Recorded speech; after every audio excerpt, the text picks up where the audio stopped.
Let's go over to Ndimyake Mwakalyelye, our anchor at large, with a story that started with fabric, shears, and a dream. Well, thanks to you, Vincent. Well, the door for African clothing designers to expose the U.S. to their fashion line was flung wide open in New York recently by one of Africa's biggest names in that business. We can make it by jeans, by shirts, small sexy. Fashion icon Alphadi has set up shop in New York, the first African designer to do so.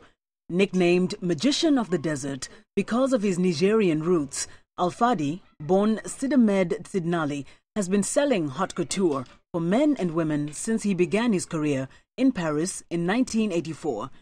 This latest store in the Park Slope section of Brooklyn is Alphadi's 10th store.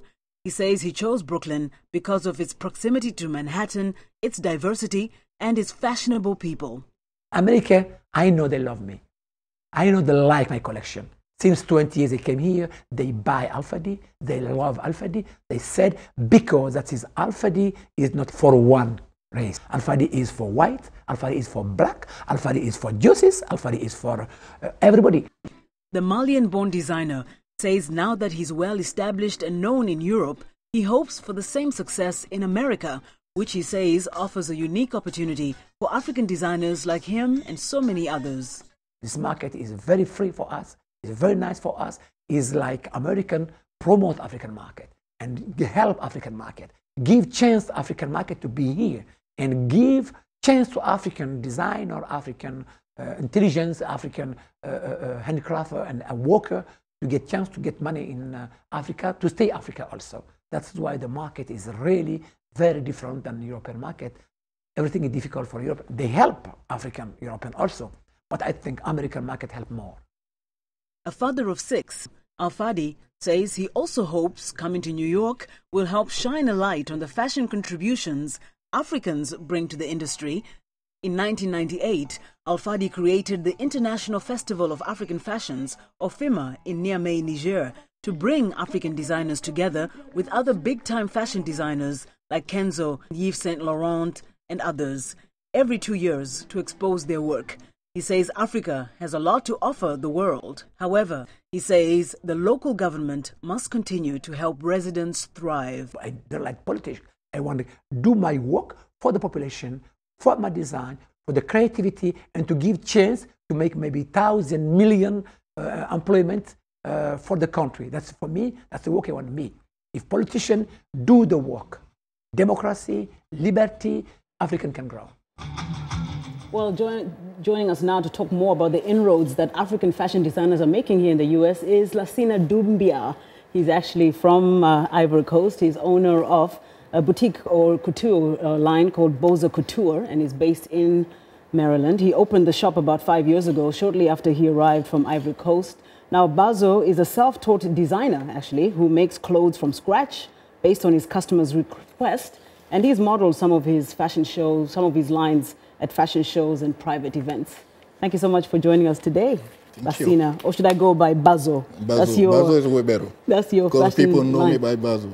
So what does it mean that Alphadi, who's a big name in the fashion industry, that he's only just now opening his line in New York? Is it something really difficult to achieve?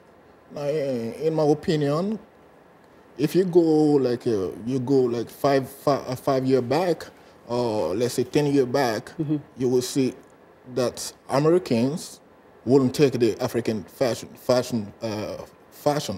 They wouldn't dress as an African with the African print. They would say like, okay, it's not appropriate to wear.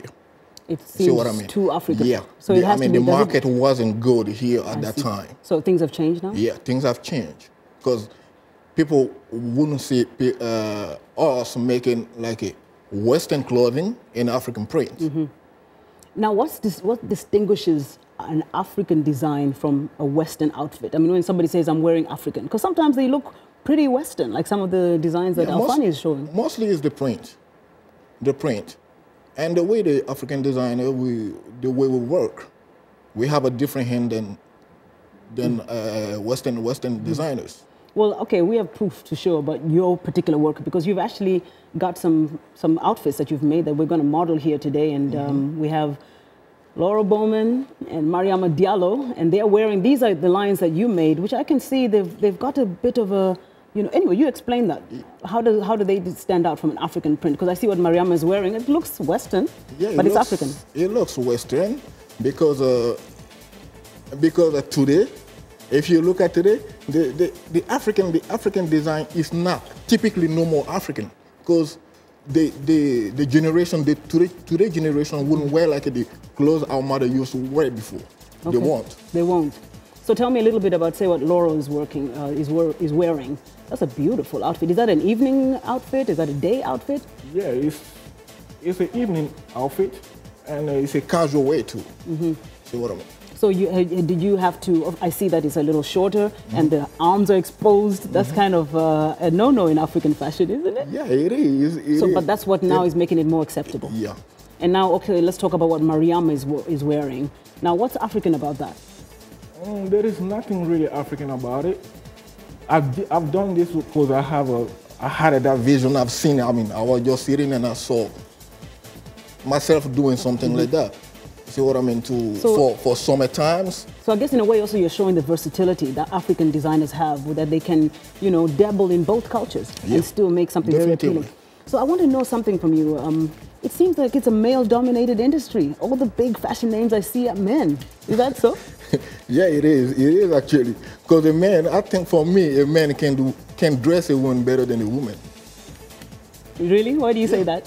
Because of your appreciation what you see? Yeah, because if a male is walking on the woman's clothes, it gives much love to it. Because the love it has in the heart, it gives much love to it. But if a woman doing another woman's job, it's not. She doesn't have that feeling. Did you find it hard to break into the market here in the U.S., getting clienteles? And do you also get American clients as opposed to, or in addition to African?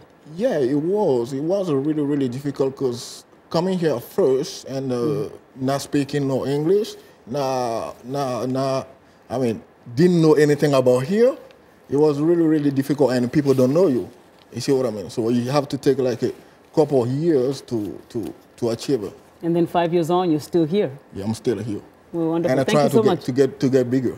Well, great. And you'll be getting higher and higher. Well, thank you so much. That's Lassina Doumbia, who also goes by Boza. He owns Boza Couture here in Maryland. Back to you, Vincent. Well, you're very fashionable yourself. Thanks a lot, Ndimyake, for that segment.